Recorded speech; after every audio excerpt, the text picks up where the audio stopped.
Hello, this is Lavender Town, and today I'm going to be doing the Draw It Again meme from back in the olden days on DeviantArt. So what I just showed you was the original that I did 5 years ago, and this is the ink and sketch of the one I'm doing today. So basically, the first one that I did was supposed to be a fan art of Matt from Death Note, and I was really proud of it at the time because I thought it had cool lighting because there was an overlay on all of the parts of the drawing except for his eyes. But of course, when I turned 16, I was able to see that there were a huge amount of flaws in the drawing, and so I did this meme to draw it again. It's been 5 years since then, and I've been through 3 years of art school, and now I'm just kind of trying to do the whole thing again. So yeah, basically I remembered that it was supposed to be matte, so I tried to keep it kind of close to the Death Note matte, but more importantly I wanted it to clearly be a redraw of the original drawing that I did before.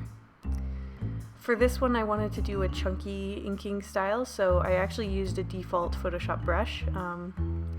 And I just wanted to try that out because I've noticed my liner is getting a little thin. You can see that the way I draw hands is still super janky, and that's because I didn't use a reference, and I probably should have, but yeah. The thing I like better about this one, rather than the one I did when I was 16, is that it has, I think, more character, and the colors match a lot better. I quickly resented the way that I did a bright, like, McDonald's-y red for the hair, and that his skin turned out so yellow last time. So this time I'm definitely using a less saturated and more harmonious color scheme, and I think that certainly turned out a lot better. This one I could have used cell shading, but I wanted to use actual color shading, so instead of using a multiply layer over the whole thing, I actually did switch colors for each area where I was shading. And here you're going to see me playing with a lot of overlay layers, trying to recapture that like dark, weirdly Bela Lugosi illuminated section that I did before. And I play around with this a lot, but honestly I really don't like doing this anymore because it kind of sucks all the rest of the color out of the video, especially because I used a blue. It really like dampened all the warmth, and sometimes that can be a good thing, but in this case I really was not a huge fan. So now what I'm doing is I'm putting in some highlight, trying to do some cast light off of the cigarette. I do kind of abandon this later on in the drawing, but it was kind of an interesting way that I could bring color back in after dampening it with the dark overlay.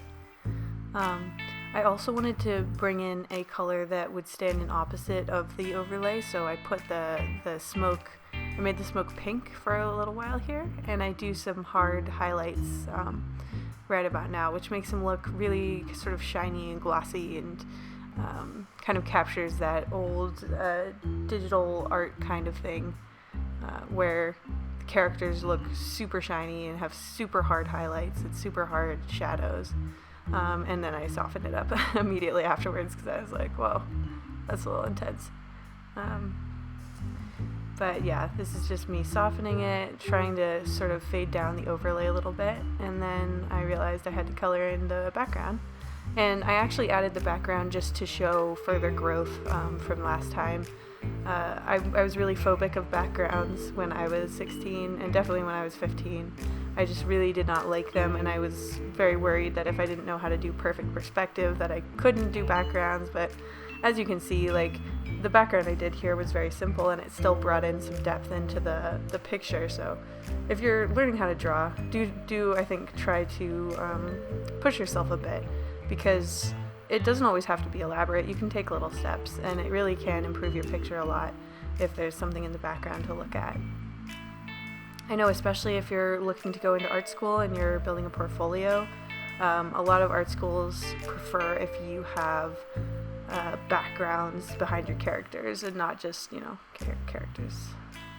Alright, so this is the final thing with my new mat next to the old. If you want to see more of my art or are interested in commissions, please check the description box for links to all of that. And thank you very much for watching my video. Bye!